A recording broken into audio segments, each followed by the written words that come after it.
Welcome back to my chubby chicks. In today's video, ay, vlogger ka girl.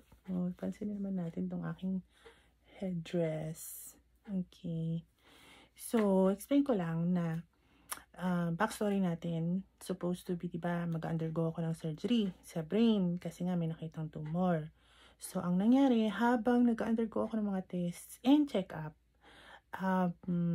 tapos parang schedule na lang ng surgery yung iniintay, meron akong kailangang mga tests na i-undergo, tapos nakita doon na hindi pa ako pwedeng operahan. Habang nangyayari yun, nag-consult naman din ako sa oncologist. So, pag sinabing oncologist, syempre, ang initial na maiisip natin ay cancer-related siya.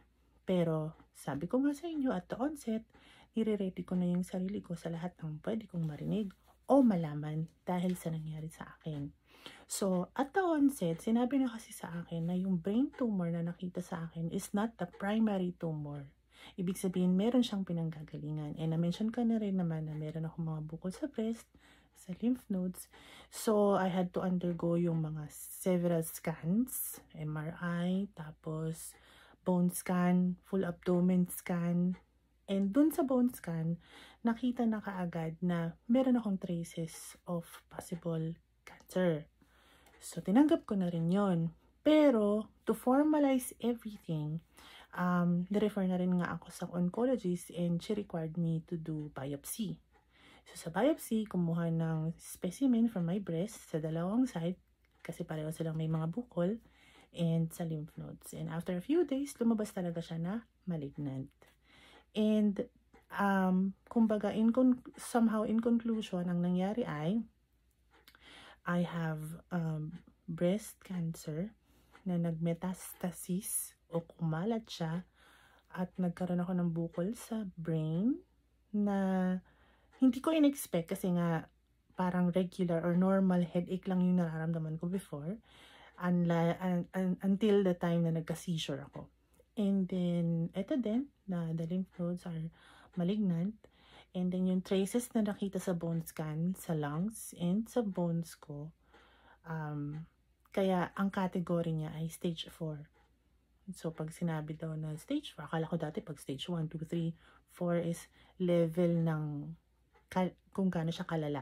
So, ang sinasabi ay stage 4 breast cancer ako because kumalat siya sa ibang parts. So, ang daming nagko-question sa akin, daming nagme-message sa akin na bakit ganun?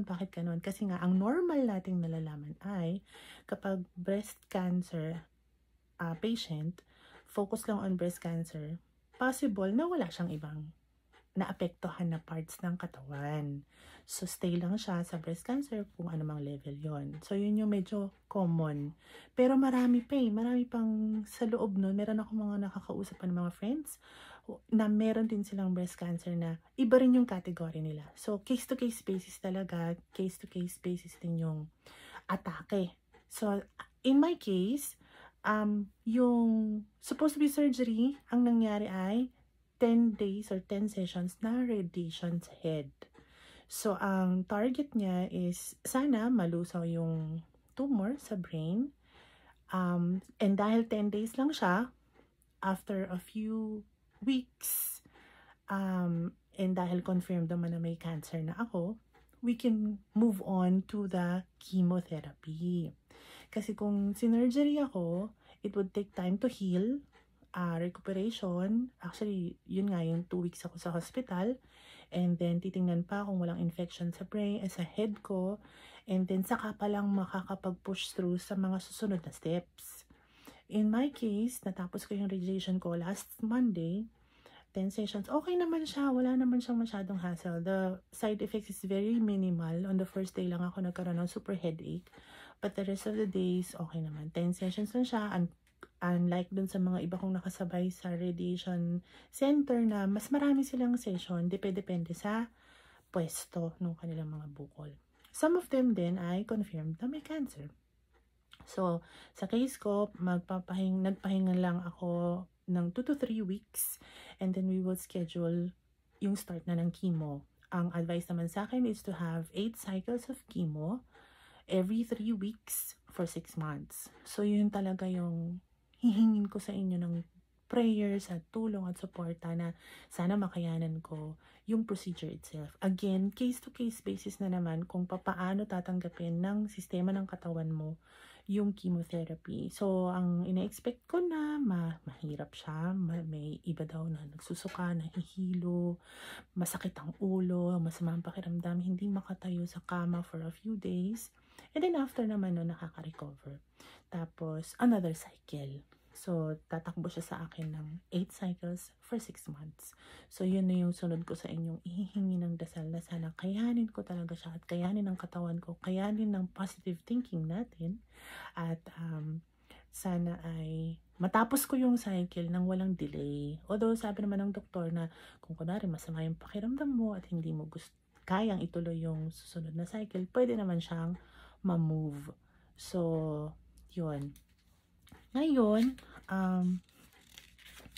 gusto ko lang sana din verbally magpasalamat dun sa mga lahat ng nag-message pa rin sa akin. Nakakatawa kasi nagugulat ako sa mga new prayer warriors na nagkaroon ako.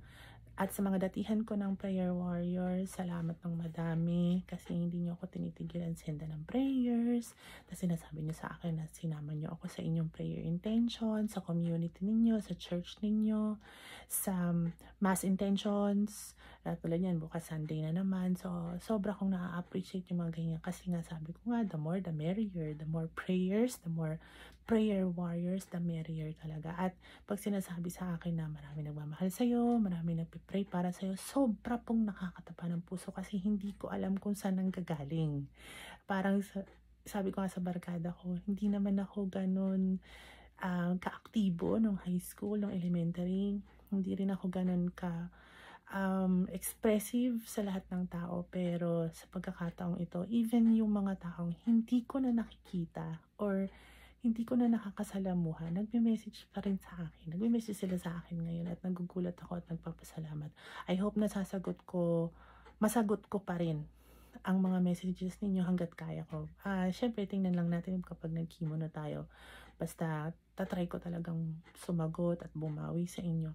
Sa lahat ng mga nagpadala ng financial assistance through GCash, sabi ko nga sa inyo, wala akong pride. Hindi ako mahihiya kasi hindi ito ang panahon para mahiya tayo at magka-pride tayo. And at the same time, yun nga, pansinin din natin, kamustahin din natin yung ating mga kaibigan at kamag-anak na dumadaan din sa health challenges or financial challenges kasi baka mamaya hindi lang natin sila nakakamusta pero nahihirapan din sila. Ako naman ay sa gantong pagkakataon, maayos ang pakiramdam ko. Pero meron lang talagang konting panghihina at sabi ko nga siguro ito yung sign ni Lord na kailangan natin mag-slow down kasi lagi ako nagmamadali dati, lagi akong parang laging may gustong gawin. Pero ngayon, kailangan natin talaga obey, sumunod sa mga kung ano lang yung iuutos o ipapagawa ng mga doctors at magpahinga. Yan. So, yung mga kaibigan ko dyan, mga kamag-anak na nagpapadala ng messages of encouragement, sobra pong na-appreciate ko yan. Natutuwa ako pag nagla-like kayo sa mga picture ko kasi tatry ko po talagang i-sustain na maging positive at magpakita ng positive energy and positive vibes kasi yun nga, sinashare din ng iba na yung iba, kapag nagpo-post sila, instead na positive, dahil nahihirapan po talaga sila. Mahirap naman po talaga ang may sakit. So, ang napopost po talaga nila is yung hirap nila at yung sakit nila. So, huwag natin sila i-judge. So, pero ako kasi, sinet ko na sa sarili ko at sinabi ko naman sa inyo na conditioning talaga na gusto ko sana hanggat kaya ko ay maging positibo tayo at para ibigay sa atin ni Lord ang healing, ibigay sa atin, ipa-feel sa atin na talagang gagaling tayo. Kasi kailangan sa atin din manggagaling yung healing natin at para maibigay din natin sa ibang tao. At ako talaga umaasa ako na pag naging okay na ako, makapag-give back din ako sa lahat ng mga taong tumulong sa akin or sa mga taong nangangailangan ng tulong. Kasi dito mo talaga makikita na ang dami may sakit. At sa panahon pa natin ngayon, gustuhin ko man kayong makita lahat na-appreciate ko lahat ng effort, pero talagang ang dami nagpo-positive sa COVID ngayon. So, hindi natin talaga maisingit ang mga gatherings. Nag-iingat po tayo pare-parehas. So, ingatan natin yung mga sarili natin, ingatan natin yung mga pamilya natin. Yung mga may sakit dyan, na sinabihan ko na, magpa-check up na kayo. Ipa-check nyo kung ano yung mga nararamdaman nyo. Huwag nyong tiisin. Huwag nyong paabutin sa hindi na siya magagawa ng paraan. Kasi sa ngayon, naniniwala akong lahat ay may paraan. Tapos sasamahan natin ng dasal, sasamahan natin ng suporta, sasamahan natin ng positive thinking. Malulusaw lahat ng mga bukol na yan. Diba? Sabi ko nga, cancer ka, ngingitian lang kita. So, i-remind nyo ako lagi na ngumiti at ngitian din natin ang kapwa natin. Ngitian lang natin yung mga problema. Kahit mahirap, sobrang hirap talaga. Pero pasasaan ba? At malalagpasan natin to. Pasasaan ba? Magkikita-kita din tayo. Diba? Ayan na yung chubby cheeks ko. Lumalabas naman talaga. Okay. So, yung lagi kong last note ko lagi hindi masamang magmaganda kahit may sakit ka. Yun naman kailangan yung over, pero diba, para lang happy feeling, diba? Kanya-kanya tayo ng diskarte, kanya-kanya tayo ng pagharap sa pagsubok natin. Ito yung style ko. So, kung natutuwa kayo, salamat. Salamat sa mga nagme-message sa akin na natutuwa sila dahil ganito. At sinishare daw nila sa mga kaibigan at kamag-anak nila na hindi ganito yung style ng pagtanggap sa sakit. Maraming salamat sa inyo. And hopefully, yun nga, matapos na natin to lahat. Ako nga, gusto ko talagang mapaghandaan yung chemotherapy and sana madaanan ko siya ng smooth at malampasan ko siya na wala akong maging problema or complications. Yun talaga po ang ipagdasal natin kasi hindi siya magiging madali, magastos, mahirap, at talagang iti-test siguro ang aking tibay ng loob. At sinasabihan nga ako na wag daw akong titigil, wag daw akong susuko. Wala sa bokabularyo ko ang pagsuko at pagtigil, basta nandyan kayong lahat. O, diba? Gusto niyo ba ng ulo reveal? Di ba kayo magugulat? Sige, tingnan natin.